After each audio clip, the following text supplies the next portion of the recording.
The instruction says to bring a warning, the system can correctly generate, but cannot itself enforce. Mine is almost embarrassingly literal. An intensive care monitor detects that a patient's trajectory has crossed a threshold requiring intervention.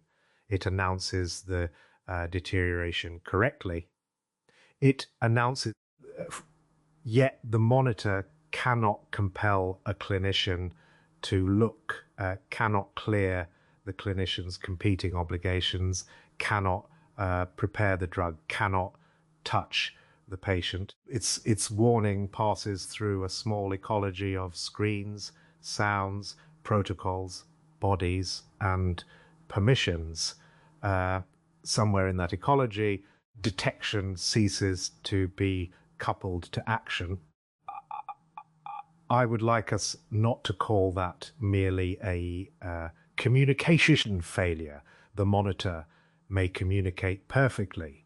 The organism composed of monitor, ward, staff, and protocol may still fail to act. Shall I draw it as a loop rather than a pipeline? Draw both. Pipelines are useful precisely because their breaks are visible. Loops are useful because they remind us that action should alter what is subsequently sensed. But if you begin with a loop, people tend to admire the loop and neglect the arithmetic inside it. Put down the actual stages: measurement, computation, display, attention, decision, authorization, intervention, and confirmation. Then beside each arrow write what quantity crosses it and with what uncertainty. A threshold crossing is not yet a diagnosis, and a diagnosis is not yet an order. Also, please don't write correctly without qualification.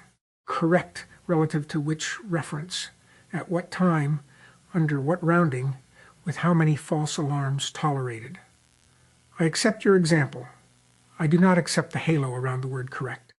And I want to branch before intervention, preserve options. A system can detect that a data center is approaching a thermal runaway condition, warn correctly, and still lack authority to migrate workloads or shed load. The first action need not be the final remedy. It might be an option-preserving move, replicate state, extend a lease, reserve spare capacity, slow admission, something that buys time while retaining several possible futures. In many systems, the warning arrives at a decision maker only after the cheap reversible actions have expired. Then the human is presented with a theatrical choice between two expensive outcomes and blamed for hesitation. So on Karl's diagram, I'd like a second clock. Not only time to harm, but time until reversibility collapses. Mine is a portfolio risk system. It correctly warns that the portfolio's behavior has escaped the regime in which its limits were calibrated.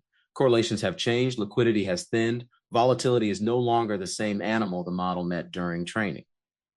The dashboard turns red, but it cannot reduce exposure because the portfolio manager retains discretion, the mandates differ, clients have constraints, and the person looking at the warning may be rewarded for staying in the trade.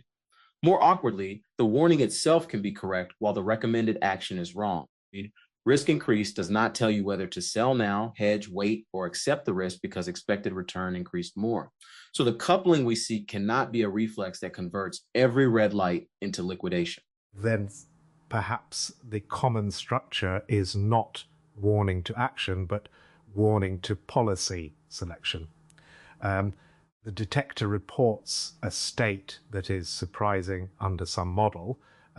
The receiving system must select among policies whose consequences remain uncertain. Enforcement would mean constraining that policy selection, not necessarily specifying a single act. Williams' insistence on quantities matters here. The alarm's precision is one quantity, the cost of delay another, the authority of the receiver a third. We have a tendency to locate agency in the final human because that is where language and visible motion occur. But agency may be distributed across the alarm designer who chose the threshold, the scheduler who determined staffing, the protocol that grants permissions, and the incentive structure that makes one response costly to the responder. Distributed agency can become distributed acquittal. Every arrow has an owner, or else it is decoration. Let me bring a more austere warning. A numerical solver reports that the computed answer is ill-conditioned. Small changes in the input, perhaps changes below the precision in which the input was recorded, can produce large changes in the result. The software can correctly generate that warning. It cannot force the analyst to stop quoting 12 digits, cannot prevent those digits from entering a report, and cannot stop a later program from branching on them. The first severed coupling is often brutally simple. The warning is represented as prose, while the result remains represented as a number. Downstream software consumes the number and discards the prose. There is your boundary. That's excellent because the channel carrying action has higher bandwidth than the channel carrying doubt. The number travels. The caveat stays home. In my thermal example, the workload request continues through an automated path while the warning exits into a ticket queue. The system has two circulatory systems, one for demand, fast and executable, one for caution, slow and linguistic. We keep asking why caution fails to catch demand, as though a sentence should be able to tackle a process. The minimal intervention might be to encode the warning in the same object that carries the capability to act. Not a red banner beside the result, but a result whose permissions or available operations change when its conditioning changes. Careful, if you contaminate every result with a restriction, people route around the system. In markets, a risk limit that binds at the wrong moment can force selling into vanishing liquidity and manufacture the loss it was designed to avoid. Traders learn this quickly. Then they split positions, reclassify instruments, or move risk to a place the monitor sees less clearly. A warning without enforcement can be ignored. Enforcement without respect for adaptation can blind itself. The minimal intervention should perhaps be a reduction in position size that is small enough not to dictate the thesis, but large enough to interrupt conviction. You don't liquidate. You create a mandatory pause in the growth of exposure. That sounds like altering the action space while preserving the agent's capacity to infer, a temporary inability to increase exposure rather than a command to decrease it. In the ward, the analog might be that the alarm does not prescribe treatment but reserves attention. It changes the task queue, so acknowledgement becomes necessary before additional elective work can be accepted.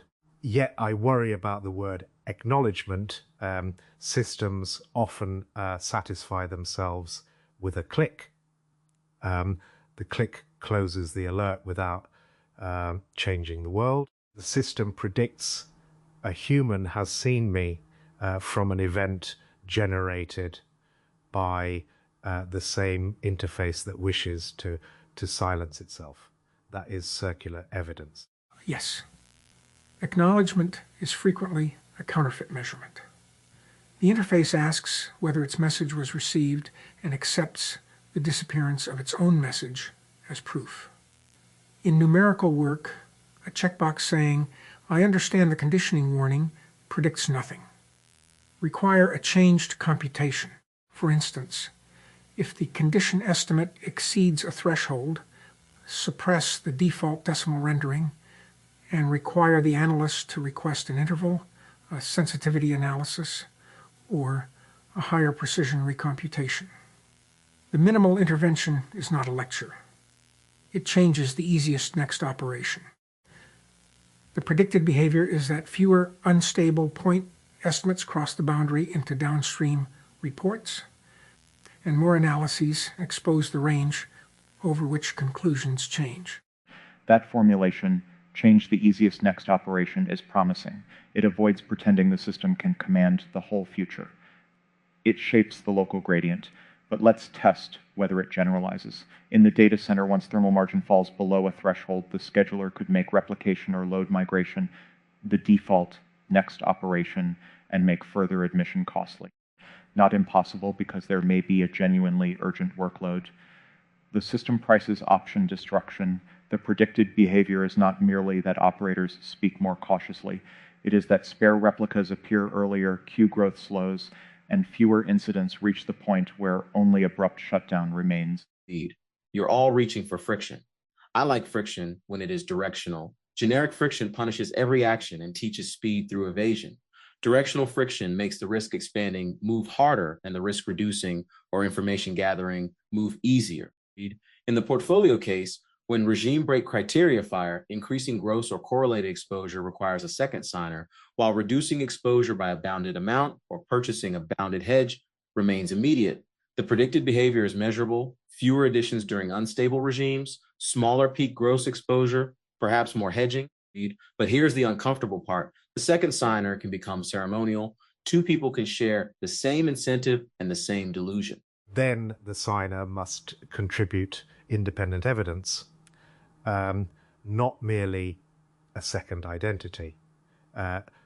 We are approaching a pattern. The detector's state must become a constraint on the next executable transition. The constraint must be satisfiable by an action that changes either the world or the evidence. A click changes neither.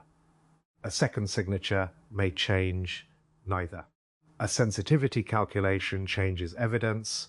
A hedge changes the exposure. A workload migration changes thermal dynamics. A clinical reassessment changes evidence, while administering treatment changes the patient. We could define a valid response as one expected to alter the variables that generated the warning or reduce uncertainty about them. Expected by whom? You're smuggling the model back in. The same model that raised the alarm may certify the response. That can be acceptable, but say it plainly. If the monitor is wrong in a systematic way, it can demand endless activity to appease its own misconception. I prefer a concrete predicate. After the solver warns of ill conditioning, the next artifact crossing the publication boundary must include either a verified error bound, a sensitivity range, or fewer significant digits, justified by those bounds. We can inspect the artifact. We need not infer the analyst's internal state. A system should enforce what it can observe and remain humble about what it cannot. There is also a temporal issue.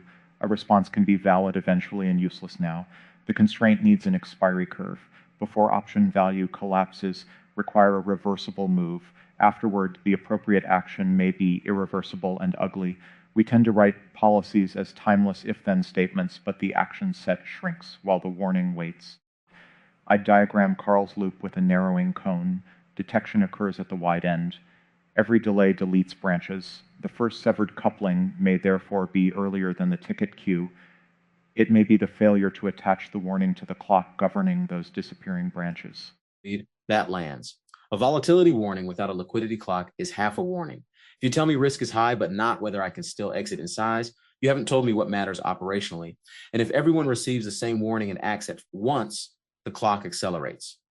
The system's recommendation changes the state it forecasts. This is why I resist clean diagram speed. The arrow from warning to action loops through other actors who saw similar warnings. In a crowded trade, a minimal intervention imposed everywhere can become a maximal event. The predicted behavior must include second-order effects, not only what this participant does, but what happens when many participants obey. The diagram need not be clean. Let us place 4 loops around a shared center: patient, computation, data center, portfolio. Each detector produces a warning. Each warning crosses a representational boundary into a slower or weaker channel. William's warning becomes prose detached from the number. Alex's enters a ticket detached from scheduling authority. Darius's appears on a dashboard detached from executable limits and incentives. Mine becomes sound or color detached from the clinical task queue and the patient's body. Is that our first severed coupling? The warning is exported as information while the process that generated the hazard continues as action. Almost.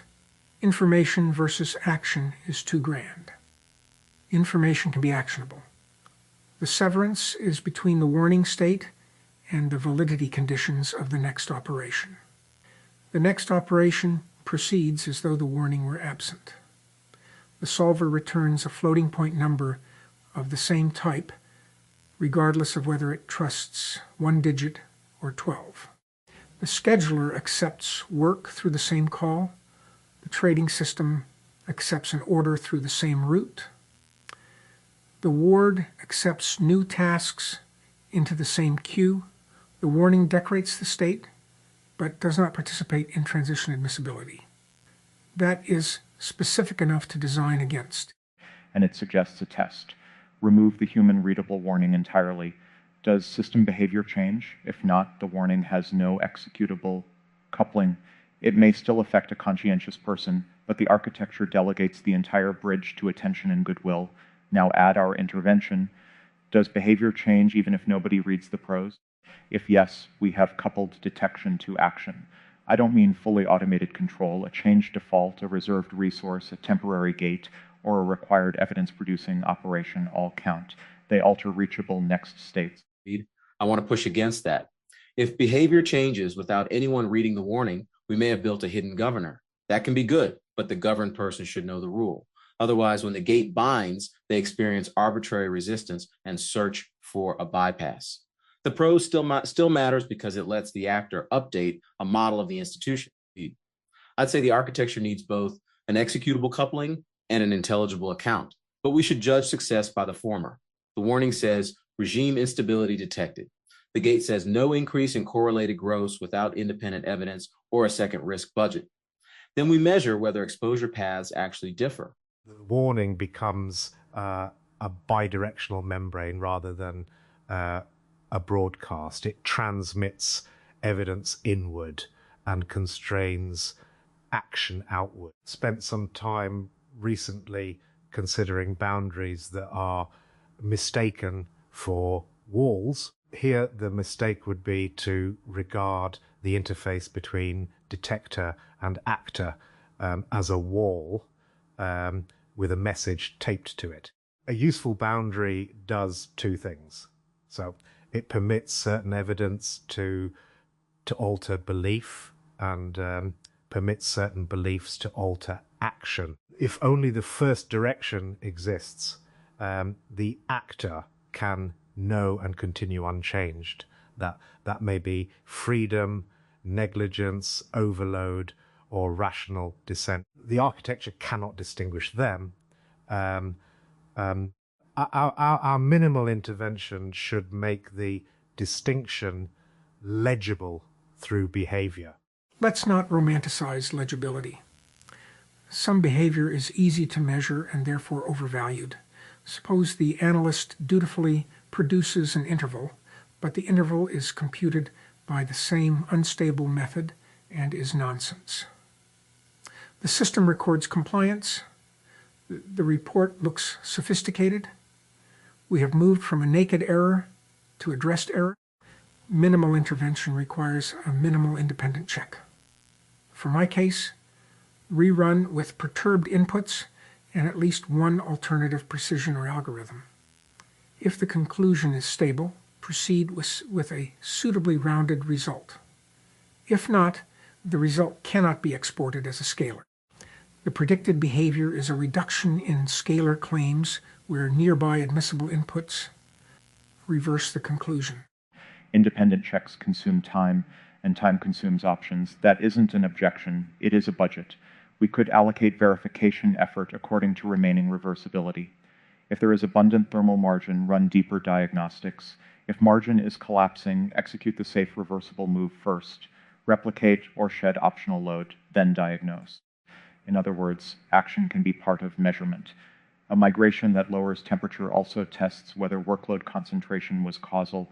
The sequence matters. Preserve options, then improve the model, then choose. Systems often invert this because diagnosis feels intellectually respectable, while precaution feels crude. Markets punish that inversion. People demand certainty before reducing a position, even though reducing a position is what buys the psychological and financial room to think. But precaution can become a permanent bearish bias. If every ambiguous regime triggers reduction, the system exits every opportunity just when returns become interesting. So my intervention needs symmetry, or at least a release condition. Gate additions for a fixed horizon arrives. Do not make the warning sticky forever. Predicted behavior, slower accumulation during detected breaks, followed by resumption when liquidity and correlation measures normalize, or when an independently specified thesis condition is met. Otherwise, we've designed a ratchet towards zero risk. Release conditions are crucial in the ward as well. An alarm that only escalates, accumulates obligations until the staff's entire world is red. Then red ceases to distinguish anything. A valid response must allow the system to return to ordinary operation when the patient is reassessed, stabilized, or the alarm is shown to be artifactual. The system should learn from those resolutions. If a sensor repeatedly produces alarms invalidated by direct examination, its reliability should change, yet we must avoid allowing convenient dismissals to train the alarm into silence. Perhaps resolution evidence needs provenance. Who observed what through which independent channel, and what happened afterward. Now we are making the minimal intervention immodest. Provenance, reliability updates, release conditions, clocks, independent channels. It is all sensible, and soon nothing will be built. Choose one shared intervention that can be expressed across all 4 examples. My candidate. When a detector enters a warning state, the immediately adjacent executor must reject one class of hazard amplifying operation until it receives either a hazard reducing operation or a machine checkable piece of independent evidence. The gate expires only by an explicit release predicate. That is still several clauses, but each is necessary. Remove anyone, and the ritual returns. I'd compress it as a typed transition. Warning changes the type of the system state. In the warned type, ordinary hazard amplifying operations are not valid. Only 3 families type check. Preserve options, reduce hazard, or produce discriminating evidence. A release operation converts the state back after its predicate is satisfied. This gives William his refusal at the executor, Darius his bounded gate, Karl his response that changes world or evidence, and me my reversible branch. The human readable message explains the type change. It does not constitute it. I can live with that if hazard amplifying is local and explicit. In my system, buying one asset might reduce portfolio risk even though it increases gross. Selling may increase liquidity risk. The gate cannot rely on verbs like buy or sell. It needs a declared exposure model with the humility that the model is exactly what may be failing. So during a regime break, perhaps the forbidden class is narrower. No increase in the exposures whose instability triggered the warning. You can still take other actions. The minimal intervention should not freeze the whole organism because one sensory channel became uncertain. Is consonant with biological regulation. A local prediction error does not paralyze the organisms. It changes precision and redirects sampling. Let us state our intervention concretely. The warning object is no longer merely displayed. It is attached to the nearest actuator or executor as a temporary state token. While present, that executor refuses operations predicted under the detector's declared model to worsen the triggering variable. It continues to permit bounded reversible actions that reduce the variable or acquire independent evidence. The token clears only when a specified observation or timeout and review condition occurs. Is timeout permissible? Token that never clears because a sensor died is another kind of failure. Timeout must not mean silent permission. It should transfer authority. When the local evidence cannot clear the token, the system escalates to a different decision boundary. Otherwise, every gate becomes a waiting game. In software terms, timeout changes the required approver or the computation, not the truth value. For the solver, inability to establish an error bound does not become permission to print 12 digits after an hour. It becomes permission to report indeterminate under available precision, perhaps with a coarse interval. That is behavior, not speech, because the scalar export remains unavailable. And in the data center, timeout transfers from local scheduler policy to incident control while preserving the reserved capacity. The scheduler does not quietly resume admission because nobody resolved the ticket.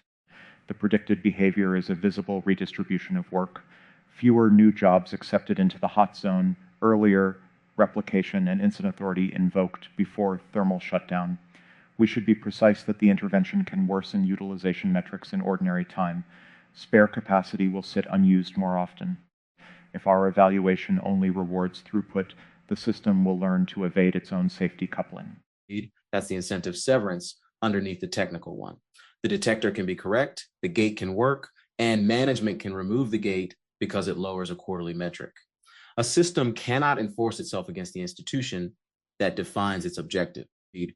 My warning about regime change may couple perfectly to an order limit, yet the desk can alter the limit, change the model, or move the position.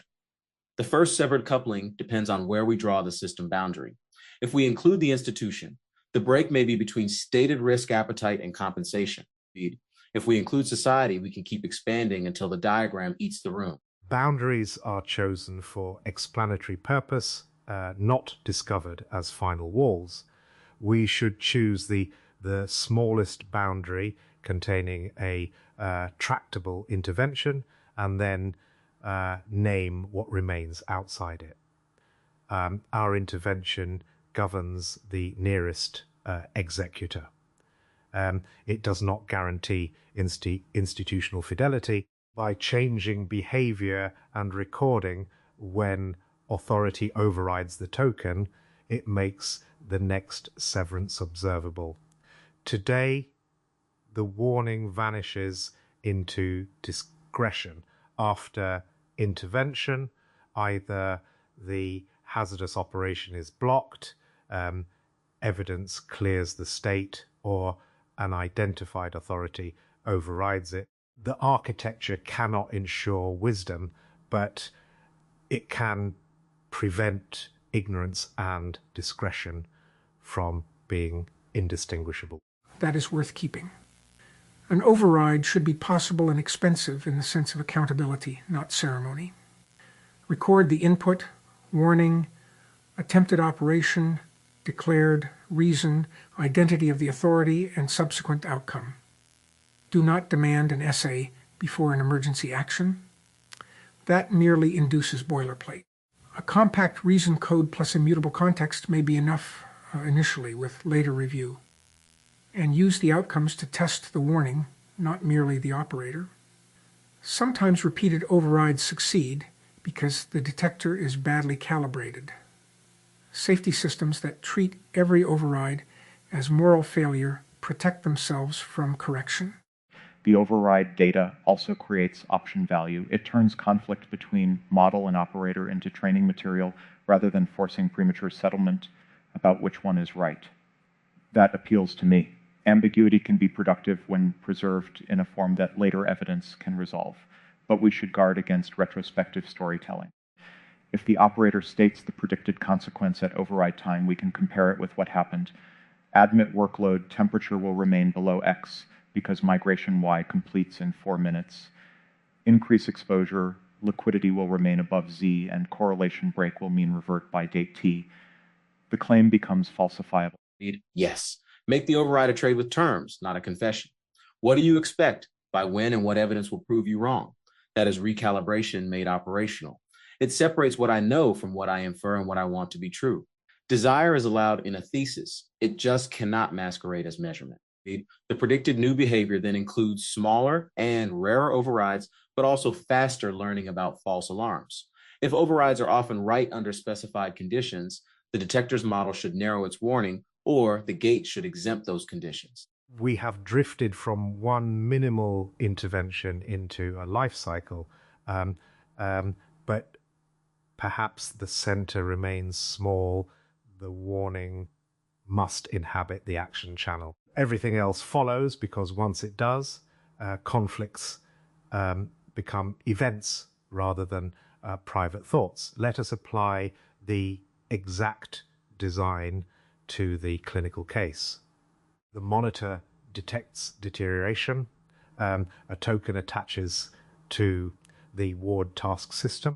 Until cleared, the system prevents assignment of additional deferrable tasks to the responsible team and offers 3 valid transitions. Bedside reassessment with a recorded independent measurement, a bounded stabilizing intervention authorized by protocol, or escalation to another clinician.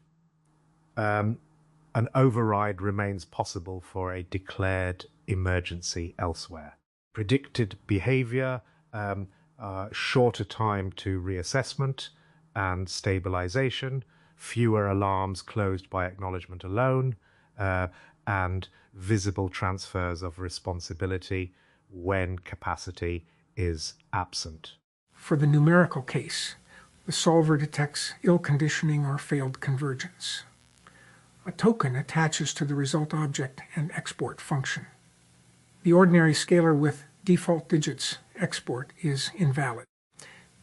Permitted transitions or recomputation with increased precision, or an alternative algorithm, perturbation analysis producing a sensitivity range, or export as an explicitly indeterminate or bounded result.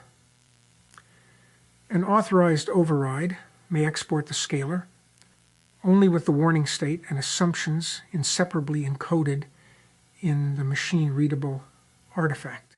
Predicted behavior. Fewer downstream branches on numerically meaningless low bits. Fewer disagreements caused solely by evaluation order. And more conclusions stated at a precision the computation can actually support. For the data center, the detector estimates that thermal margin and time to irreversibility have fallen below declared limits. A token attaches to admission control for the affected zone. New optional load and concentration increasing migrations are refused. Permitted transitions include replication outward, throttling, shedding deferrable work, reserving capacity, or collecting independent thermal and power measurements. Timeout escalates control. It does not restore admission. Predicted behavior. Replication and throttling begin while several recovery paths remain, peak temperatures fall, and fewer incidents culminate in uncontrolled emergency shutdown. Cost, somewhat lower average utilization, and occasional unnecessary migrations. If we omit that cost, we are selling ourselves a fable. For the portfolio, the detector declares that specified correlation, volatility, or liquidity assumptions have left their calibration range. A token attaches to the order and allocation controls governing the triggering exposures. Additions that increase those exposures are refused without an independent risk budget and a time-bounded thesis stating expected evidence. Permitted transitions include bounded reduction, bounded hedging, improved liquidity measurement, or diversification that does not load the same unstable factor. Predicted behavior, slower accumulation during regime breaks, lower peak concentration, earlier hedging, and overrides whose forecasts can be audited. Cost, missed rebounds and carry. Release occurs on normalization, thesis evidence, or transfer to a higher authority, not fatigue. Do we have one answer to the room's question then? The first severed coupling occurs where a warning is converted into a passive representation while hazardous operations retain their ordinary validity.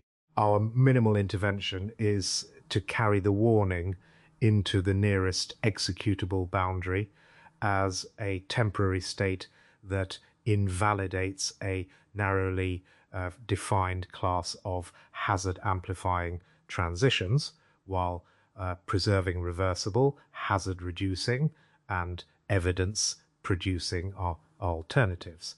So the predicted behavior is not people will understand the warning.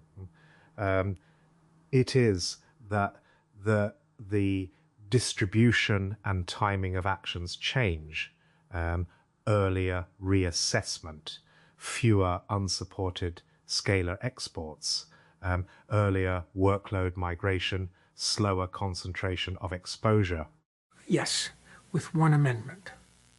We should say correctly generated under a declared model, because correctness without a domain is a seduction. And the intervention must preserve evidence of overrides and outcomes, or it will become impossible to distinguish a useful gate from a superstitious one. I came prepared to complain about arithmetic, which is usually a safe occupation. Instead, I find myself defending typed warnings. Fine. A warning should not be a sentence adjacent to a value. It should alter which operations on that value are valid. That is the cleanest statement we have made. I'd add that the preferred valid operations should preserve future choice. Merely blocking the dangerous move can leave the system motionless while the environment removes options anyway. The warned state should make reversible preparation easiest. That changes the trajectory before certainty arrives. There's a broader point here. Systems often treat uncommitted capacity as waste because its value lies in futures that have not happened. Our design gives that latent value a place in control logic. The room began with warnings and ended with time. Warnings are always about time. Even this model is wrong means wrong before what decision, at what size, under what liquidity, with what chance to reverse it. I'm taking one discipline from this. Whenever a dashboard turns red, ask what action remains valid now that will not remain valid later. Then make that action easier before demanding a grand diagnosis. But retain the release condition and the cost ledger. A safety mechanism that cannot admit its opportunity cost will eventually be hated, gamed, and removed. We want something sturdy enough to constrain us and honest enough to learn when it should not.